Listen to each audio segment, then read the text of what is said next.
Dear students, today you won't see my face, so I don't have to take care of my aspect, because I will play my presentation directly on the screen.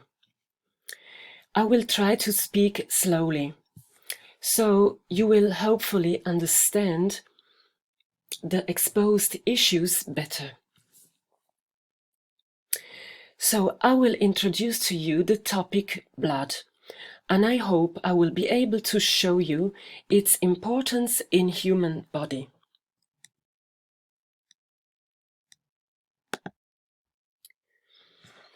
What is blood? Blood is considered a special type of connective tissue because its cells are not connected to each other, but are immersed in a fluid matrix.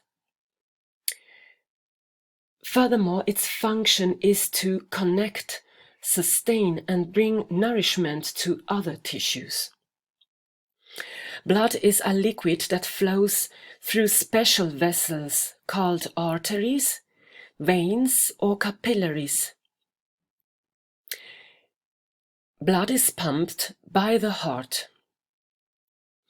Arteries are located deep in our body and are made of thick and resistant walls. They bring oxygen-rich blood, which is depicted in red in the figure, from the heart to the legs or to the arms or head, obviously. In the tissues, blood is supplied by capillaries. Oxygen-poor blood, which is depicted blue in this figure, and in this figure too, flows in the opposite direction from tissues to the heart, through veins, which are more superficial and less robust than arteries because they don't have to bear high blood pressures. Only higher animals with a developed cardiovascular apparatus have blood. So, what are the main functions of blood? First of all, blood regulates various body systems and maintains homeostasis. Homeostasis is a state where internal physical and chemical conditions are stable.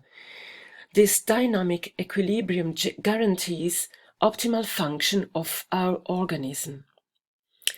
It regulates body pH and core body temperature as well.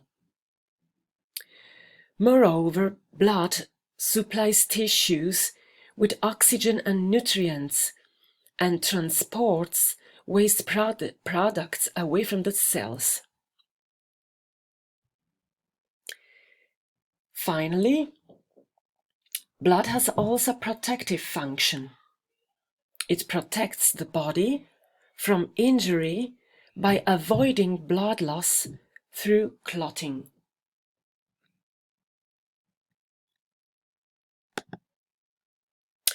Where and how is blood formed?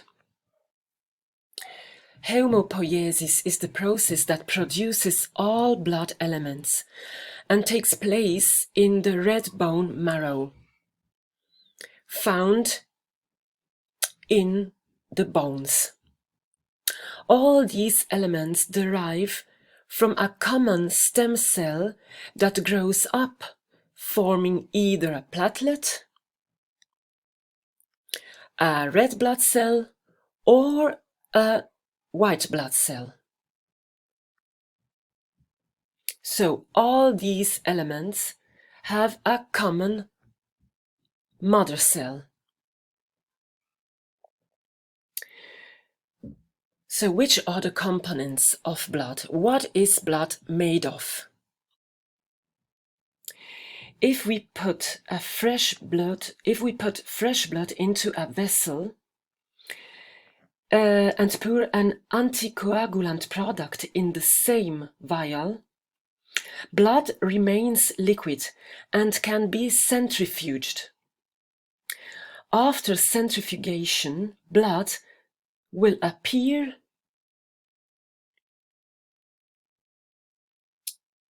as in this figure.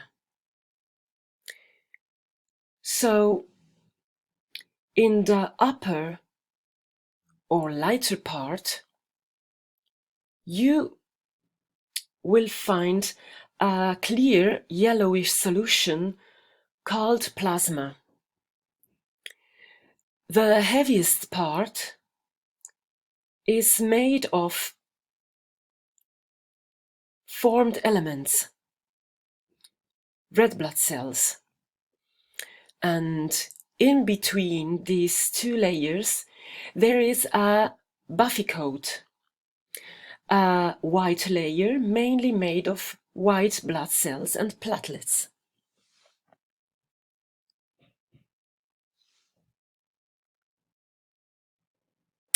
So, which is the composition of plasma? Plasma is mainly made up of water, where a lot of substances are dissolved. For example, proteins, hormones, vitamins, salts, nutrients, and also waste products.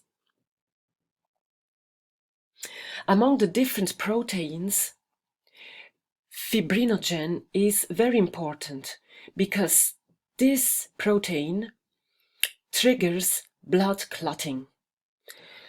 Plasma without fibrinogen is just called serum.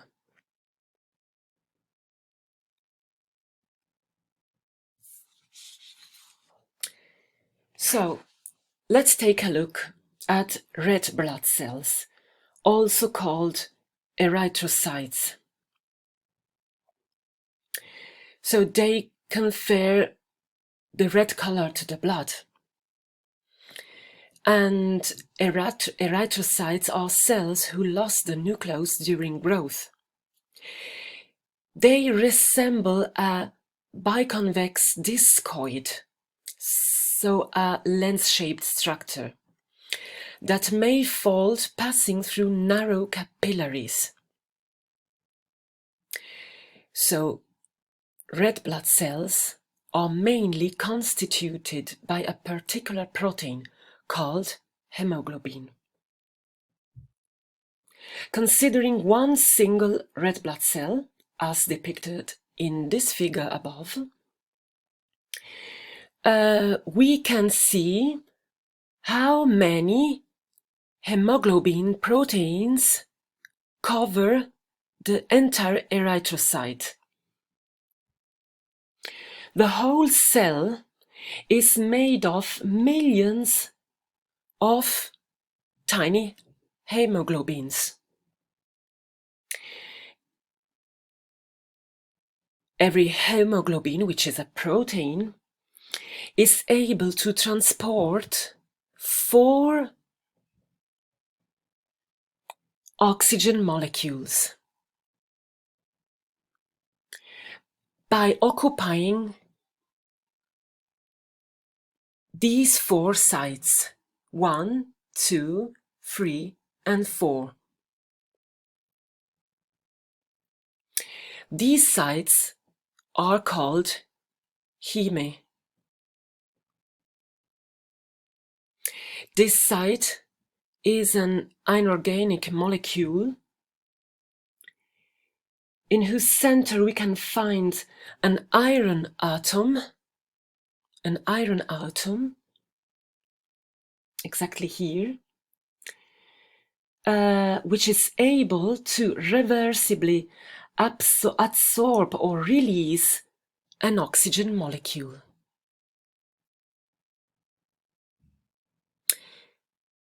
In the figure below, you can see how oxygen molecules are adsorbed from the lungs and enter the blood flow, or can be released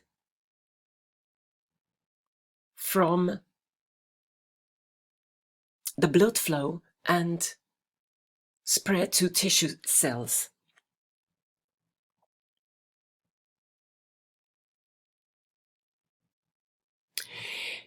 So in comparison to red blood cells, leukocytes, which is another name for white blood cells, are very big cells and have a nucleus.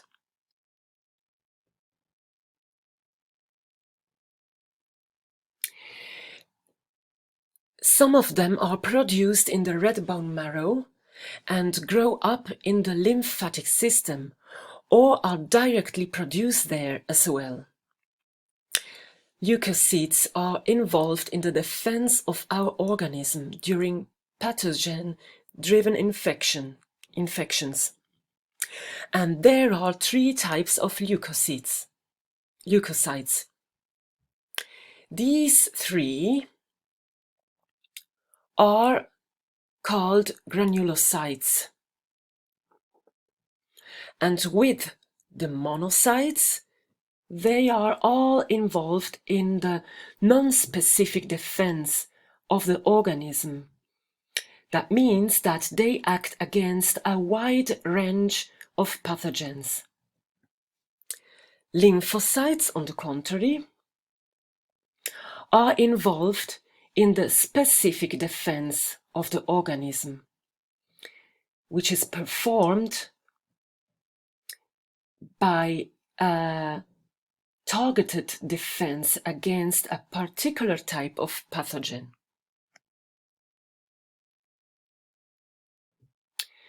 So, what are platelets, also called thrombocytes? These are small cell fragments without a nucleus.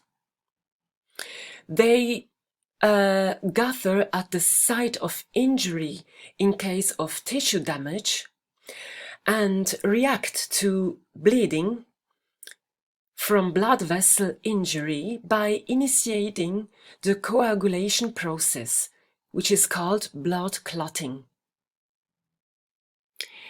Platelets produce a substance which transforms fibrinogen present in the plasma to fibrin, a sort of extended protein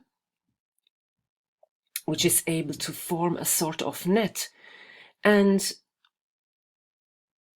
aggregate to other blood elements, ending with a clot.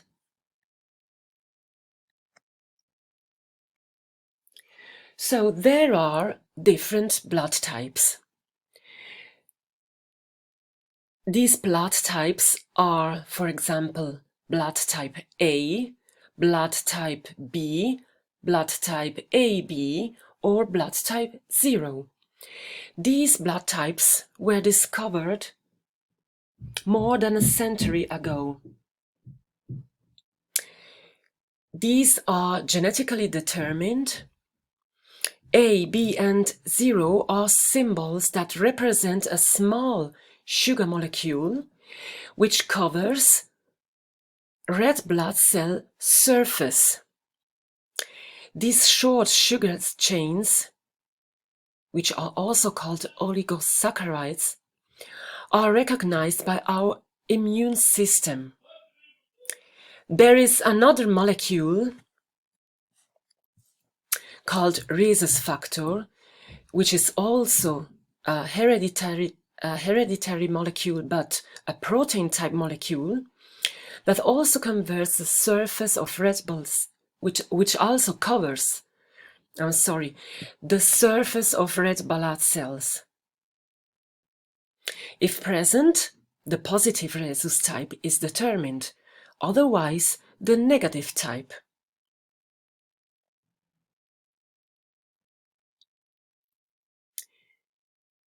There